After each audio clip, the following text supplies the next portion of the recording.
SSTV. Hi, welcome to SSTV. ఈరోజు big boss ఎపిసోడ్లో ఏం జరిగిందో తెలుసుకుందాం.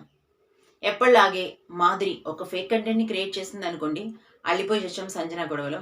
ఇప్పుడు నిజంగానే మాధురికి మరియు దివ్యకి చాలా పెద్ద గొడవ జరిగింది. ఇంట్లో వీళ్ళు మాత్రమే కనిపిస్తున్నారు. ఖచ్చితంగా ఏంటి కావాలని గొడవ పెట్టుకుంటుందో ఏమో తెలియదు, కానీ పెద్ద గొడవ జరిగింది. అది ఎవరితో? దివ్యతో. దివ్య ఏంటి ఎవరేమన్నా తిరిగి ఇచ్చి పడేస్తుంది, తీసుకునే టైపు కాదు. యాక్చువల్లీ శ్రీజ ఉండాలి, శ్రీజ వెళ్ళిపోయింది. శ్రీజ కూడా ఉండుంటే భలే ఉంది మాధురికి అసలు. అయితే దివ్యని తను యాక్చువల్గా వంటకి కూర వండుతారు, టిఫిన్ చేస్తారు. టిఫిన్ చేసిన తర్వాత మధ్యాహ్నం భోజనానికి కూర వండుతారు. అది అప్పుడే తినాలి, ఎందుకంటే ఇంట్లో అంతమంది కాబట్టి క్వాంటిటీ కరెక్ట్గా సరిపోవాలి. ఎవరికి తక్కువైనా రేషన్ మేనేజర్ని అడుగుతారు కాబట్టి రేషన్ మేనేజర్ చూసుకోరు కాబట్టి. అయితే వంట చేసిన మాధురి దోశలలో కొంచెం కూర వేసుకొని తిన్నది. దానికి దివ్య మాధురిని మీరు కూర వేసుకున్నారు ఇది అని అడిగింది. అవును, కొంచెం వేసుకున్నాను దోశలో తినటానికి అని చెప్పింది. ఓకే, మీరు వేసుకున్నారు, కానీ రేషన్ మేనేజర్ని అడగకుండా ఇంకెప్పుడు వేసుకోకండి.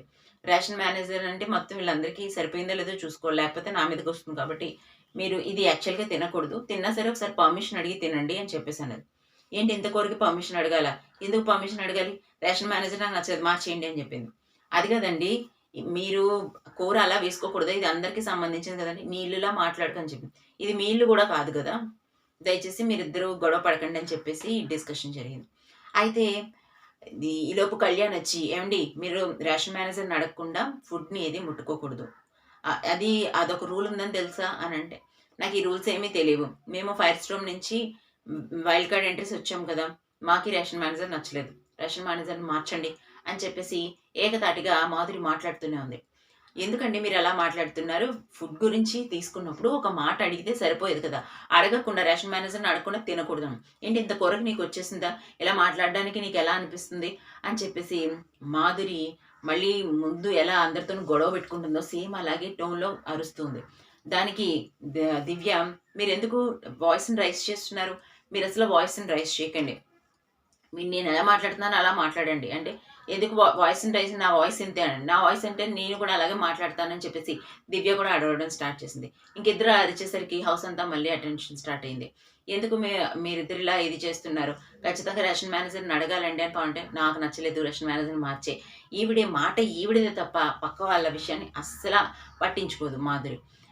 వాళ్ళిద్దరికి అలాగా గొడవైంది. మాధురి అసలు తగ్గనంటుంది, దివ్య అస్సలు తగ్గనంటుంది. ఎందుకంటే ఇద్దరు టైప్ ఇట్లాగా గొడవ పెట్టుకుంటూ ఉన్నారు. రేషన్ మేనేజర్ మార్చి, నేను నీతో మాట్లాడినా, నీతో మాట్లాడుతుంటేనే చిరాగ్గా ఉంది కాబట్టి నేను ఈ రోజు నుంచి నీతో మాట్లాడినాను. దివ్య కూడా నాకు కూడా మీతో మాట్లాడడం లేదు, అసలు ఇది యాప్ ఏంటంటే మీ నాన్న ఒకరితోనే మాడతావు కదా హౌస్లోనే, నువ్వు నాతో మాట్లాడవలసిన అవసరం లేదులే అన్నారు.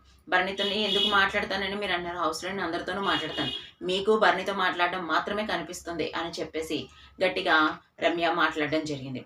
అయితే దివ్యకి మాధురికి మొదటి నుంచి పడట్లేదు. కళ్యాణ్ విషయంలో కూడా ఇద్దరికి గొడవైనప్పుడు దివ్యయే కళ్యాణ్కి సపోర్ట్గా వచ్చి మాట్లాడింది. మీరు ఎందుకు ఇలా మాట్లాడుతున్నారు, మీరు మీ వల్లే లేట్ అయింది టిఫిన్ అని చెప్పేసి అప్పుడు గొడవైంది. సో ఇప్పుడు ఆ కూర కోసం కొంచెం కూర తిన్నదని చెప్పేసి, మీరు తిన్న విషయం అనేది గొడవ కాదు ఇక్కడ. రేషన్ మేనేజర్ని అడగకుండా మీరు అస్సలు తినడం కరెక్ట్ కాదని చెప్తున్నాను. ఆ తర్వాత మీ ఇష్టం అంటే రేషన్ మేనేజర్ మార్చేయండి, నాకు అస్సలు ఇష్టం లేదు అని చెప్పేసి మాధురి ఏకతాటిగా అట్లా మాట్లాడుతూనే ఉంది. అసలు వీళ్ళ పద్ధతి ఏంటో, వీళ్ళ పరిస్థితి ఏంటో అర్థం కావట్లేదు. ముఖ్యంగా మాధురి ఇంట్లో కంటెంట్ని ఈ విధంగా క్రియేట్ చేస్తే కనపడతాను అనుకుంటుంది, కానీ నెగిటివిటీని తెచ్చుకుంటుందని పాపం ఆవిడకి తెలియట్లేదే ఏంటో. మరిన్ని ఇంట్రెస్టింగ్ అప్డేట్స్ కోసం చూస్తున్నాను SSTV. Like, share, subscribe.